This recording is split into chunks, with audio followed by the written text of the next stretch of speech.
everyone, it's your girl Havana Sims. Welcome back to my channel and welcome to another episode of Havana's Gaming Corner. If you missed my first episode of this series where we spoke about Paralives, I will leave the link either in the description box or somewhere in the upper corner.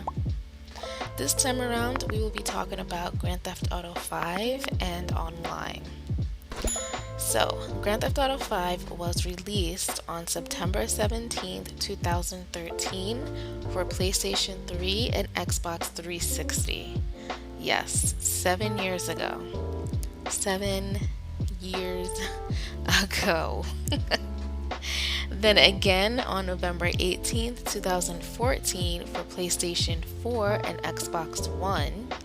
Then again on April 14th, 2015 for Microsoft Windows, and most recently it will be released in quarter 3 or quarter 4 for PlayStation 5 and XSX, which is the Xbox Series X, which will be coming out later this year or early next year. I know what you guys are thinking, so let's get this out of the way. Where is GTA 6? Unfortunately, there has still been no word on the release date for GTA 6, which is a bummer, but honestly, I can wait. It's not like they have left the game in limbo and completely abandoned their fans, so sit tight, GTA 6 is coming.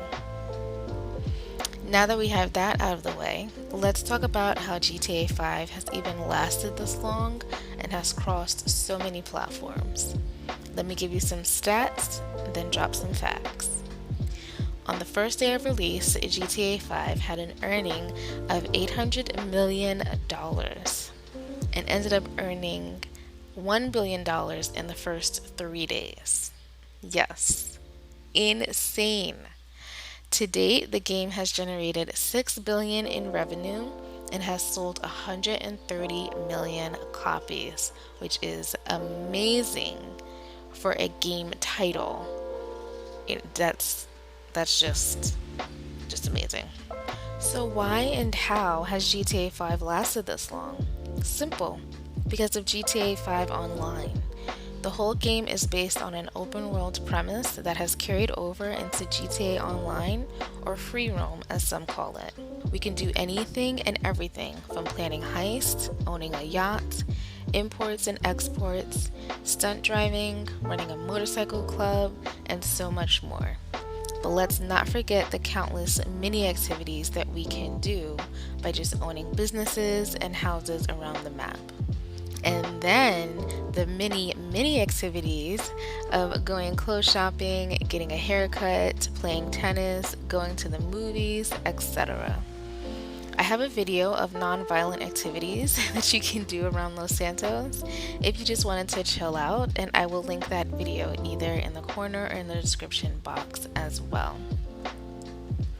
So the game is chock full of fun and time-consuming activities that keeps fans coming back for more on multiple platforms. That to me is record-breaking. And never in my 100 years of living have I witnessed a game title with this longevity that has crossed platforms. Feel free to comment below on what you think about that. With all of the praise, I definitely have to mention that this game is not for kids under the age of 17 in my opinion, and according to the rating on the game. Although let's be serious, if you play the game, you have gotten into an argument or two with a kid who has blown you to pieces. That certainly wasn't me. No, that wasn't me. Anyway, GTA 5 is rated M for mature. It contains intense violence, blood, and gore, nudity, mature humor, strong language, strong sexual content, and use of drugs and alcohol. All of which are true down to the fact that we can have businesses in the game that sell all of these things. Knowing the difference between fantasy and reality is extremely important when playing any game, but most importantly Grand Theft Auto 5, so kids should stay away.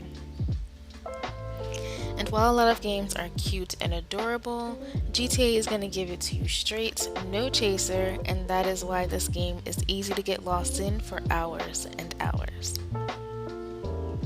Let's get into the music for a bit. I can't tell you how many times, if I'm out shopping or listening to music in my house, that I will hear a song and end up saying, "That's in GTA 5." I'm pretty sure you have done the same a time or two, and it's not just GTA 5, it's all of the titles that just has fantastic music that takes you back to either driving down the coast in a stolen car or after you have robbed a bank and stole a car. Either way, it's the memories. Now let's talk about the graphics and gameplay overall because the two go hand in hand. The missions are extremely detailed in my opinion and therefore make the gameplay that much more addictive and entertaining. The amount of detail that the developers implement to the map, cars, and just overall condition for GTA 5 and online says quality to me. Players that go to California can say that the developers was dead on about the layout of the streets, especially the Del Perro Pier. If you pop a hood on one of the cars, you will see in detail exactly how a car should look. Put your character in first person while driving and you will see the same. From the graffiti on the buildings to the living conditions of some of the houses, it's all spot on and it all makes a difference when you're playing a game. Let's move on to your status and wealth for GTA Online. You have to have a ton of money if you want to get all of the cool cars, attire, and businesses. I'm talking well over 15 million and then some. You can either grind for your money or you can buy shark cards, and I will put an image up on the screen of the cost for each shark card and what you get in return. Look out for promotions as there is always a deal. I have bought maybe 3 shark cards and they have been relatively low amounts. Other than that, I'm always grinding to get my money because that makes it even more fun for me. Over the last, I would say, 2 years, Rockstar has elevated GTA Online by introducing alien guns and flying motorcycles and cars. Definitely something new that we haven't seen in any other title. But if you ask players, they will say that the oppressor has been a bit of a nuisance. I get blasted when I step out of my apartment, so it's just another day in the neighborhood for me. So that is just all I wanted to say about GTA 5. And if you were a bit skeptical about trying the game out, I hope I was able to change your mind. Don't let the fact that it has been out so long deter you from trying it out. Trust me, you won't be disappointed. If you would like to add to this conversation, definitely comment down below if you feel I have missed anything. Anyway, I hope you enjoyed this, and I hope to see you in my next video. Alrighty, bye!